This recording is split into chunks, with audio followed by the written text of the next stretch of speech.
doesn't seem to be that they get any type of, their opinion is not being aired at all. Well, that's right. It's a very one-sided opinion.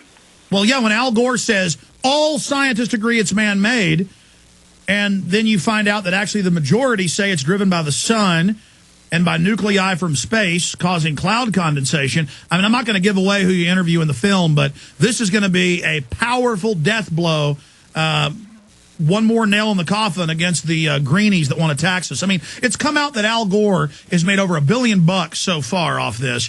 I mean, he owns a cap-and-trade company that you've got to buy carbon credits from. I mean, how obvious is this? Well, again, it comes down to the legislature. Whether I'm not a scientist, Alex, so I'm not going to beat my head against the wall on whether it's real or not. But a good way to look at things is always view something not from what someone says, but from what someone does. And the cap-and-trade legislation is fraudulent because you can have a company that's supposedly polluting. They don't have to change at all. They can simply pay money and buy other people's and trade so that till they get under, and they'll still pollute the same, but then they'll be able to say that they're not. Well, that right away is fraudulent, and if that's fraudulent, then what else is fraudulent? I tell you, that's a key point. Take the weakest part of their argument, break their neck right there. That's why we love you, Governor. Stay with us. You are listening to GCN. Visit GCNlive.com today. Hey folks, this is Alex Jones, and I want to tell you about Oxy Silver, the world's most advanced silver hydrosol that Dr. Horowitz says can make risky vaccines and antibiotics avoidable. You've heard Dr. Leonard Horowitz and others urge vaccination avoidance. Instead, use vitamin C, D, and Oxy Silver, along with Zeolife for broad-spectrum detoxification. Using NASA science, Oxy Silver is nanosilver covalently bonded to water. Oxy Silver safely electrocutes pathogens, oxygenates for faster healing, then delivers a 528 hertz frequency homeopathic-like energy that Dr. Horowitz proves is fundamental to life and recovering health. He also recommends Zeolife for blood cleansing and GI Flora Pro as a probiotic for intestinal immunity. Help others and earn extra income. Become a Healthy World affiliate free online. To order Oxy Silver or to find out more, visit oxysilver.net. That's OXY silver.net. Or call about Oxy Silver, Zeolife, and GI Flora Pro toll free at 1-888-KO-GERMS. That's 1-888-KO-GERMS. Do it now. Waging war on corruption. Alex Jones on the GCN Radio Network.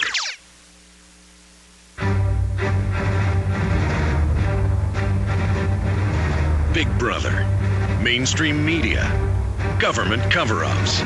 You want answers? Well, so does he. He's Alex Jones on the GCN Radio Network.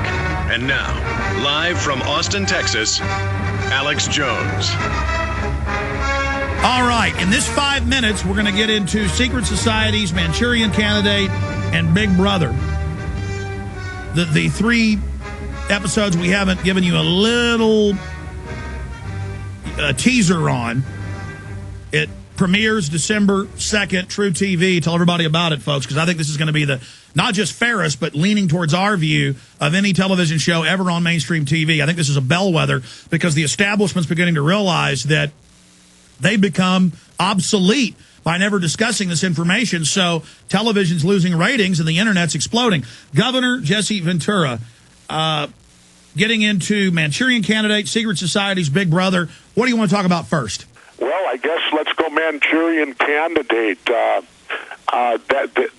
one's going to be this one is a very terrifying show. We all know that MK Ultra was real. The documents state so there's no gray area there, that the government was in the business back in the 50s, 60s, and 70s of attempting to control people's minds and attempting to manipulate them and to use them to their advantage, both militarily and whatever. Well, all indications are that those programs have been re-ramped up again, and they're back on a high level again. And that being said, that's what the Manchurian Candidate deals with, of course, and that we've all heard the story. One of the interesting things I'll say is the guy who shot John Lennon fits it perfectly, Mark David Chapman, because contrary to popular belief, Chapman was no Beatles fanatic. If you go back in his history, in fact, his favorite artist was Todd Rundgren, who's hardly a Beatle. And when he shot Lennon, he had three ways to escape immediately: Central Park, down into the subways, and then just get lost with everybody. Instead, he stepped back in the shadows and started reading the book The Catcher in the Rye, which is a classic mind control. When they torture them under the drugs in one of the systems, they then become obsessed with the trigger word. When McVeigh got pulled over, he said, "Get the chip out of me," and was foaming at the mouth. And then the most famous mind control scientist ever, Jolyon West, was his doctor with him every day until the day he was executed. And I'll tell you this, Governor, studying the Fort Hood shooting, I can't say it was a mind control, but it has every earmark. He's a psychiatrist. The FBI and CIA were... It's funny you should say that, Alex, because amazingly, when it first happened, scarily, that's the first thing that popped into my head. Unbelievable that you say that, because that's the exact first thing that popped into my head when I first heard about the Fort Hood shootings, and when I started then reading about the whole situation, how the guy never had it in his background. And then now the CIA and FBI are watching him, and he has this fake history that suddenly began, and then commanders and people said bust him, and they wouldn't do it. Same thing with 9/11. Then he's a psychiatrist. He has that whole history, and once you've studied mind control, he just fits. Every piece fits. And I wouldn't say this last week. I mean, I knew that was going on Thursday, but now more and more of the pieces are coming out, and man, the hair on the back of my neck just stands up. Anyway, enough Manchurian. What are the last two shows? Okay, we got to go to break. We're going to come back and briefly get into secret societies and Big Brother watching. Big Brother. So we'll talk about that. But, Governor, in the 45 seconds we've got, tell us about your book, Don't Start the Revolution Without Me. What about it?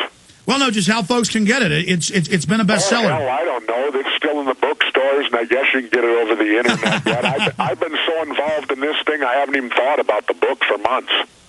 Well, I just wanted to plug your book because it's a good book. Oh, well, thank you. And it's still out there. I was actually in the Minneapolis airport the other day, and I saw copies there for sale. So it's a book that it's got a lot of my heart and soul in it. I wrote it, on my trips to Mexico and all that. And it includes my wife, and it tells you about my years in office, and it'll give you a great insight into how I think. Absolutely. Okay, the two final episodes briefly, and your phone calls for Governor Jesse Ventura giving us the exclusive. We'll be right back. Have you ever wanted... Governor Jesse Ventura, he's worn a lot of hats, but now he is fighting the New World Order. And I don't want to put words in his mouth, but, Governor, I think it's safe to say, I mean, you now know there's a world government, there is an elite. The question is, how evil are they? Are they monolithic? What is their main goal? I mean, is it fair to say that you're now officially not their label a conspiracy theorist, but, I mean, you question JFK, you question 9/11, you question HARP. You're not buying the Kool-Aid they're selling. Is that fair to say? Well, let me put it this way. Irregardless of anything, it sure is interesting stuff. And, we do a show on the Bilderbergs, and I do understand that they're real. I guess the thing that upsets me the most was I made it to governor, and they never invited me. And I guess maybe I got to run for office again then, so I can get invited to this thing to find out what the hell goes on inside there. Well, they would have invited you if you would have gone along with the CIA when they set you down at the governor's office 2 weeks into office. But, I mean, you're not selling people out. You're a swashbuckling, loose cannon for freedom. Well, I mean, what is your view on the New World Order then? Because I know you're anti-establishment. Well, let me put it to you this way. Then I also look at it from a different perspective, Alex. I believe in evolution, the science of evolution. And maybe this is evolution.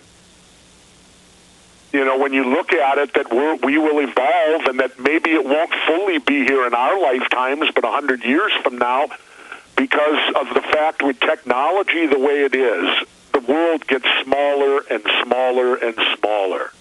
And I guess, let me, just for the sake of argument, state that there would be one good thing if there was a one-world government. You know what that would be? What would that be? There couldn't be wars then, could there? But see, Governor, That is I mean, literally. If then you wouldn't have one country fighting another country. No, but that's not their plan. Oh, I understand that, Alex. Don't for a minute think I'm naive. But I am saying that there is the chance that this could be almost an evolutionary thing, that we will evolve to the point where there may well be a one-world government, and there may be no way around it. Well, Jesse... Then the important thing, Alex, is what will that government be? Well, that's the issue here, is that they always pitch it that we were hunter-gatherers, we were agrarian, we formed villages, then city-states, then nations, then empires, and the next phase is Star Trek that we've been implanted with psychologically, the image of the global galactic empire, and we're always fighting green aliens, and the Klingons, so we've got to do this.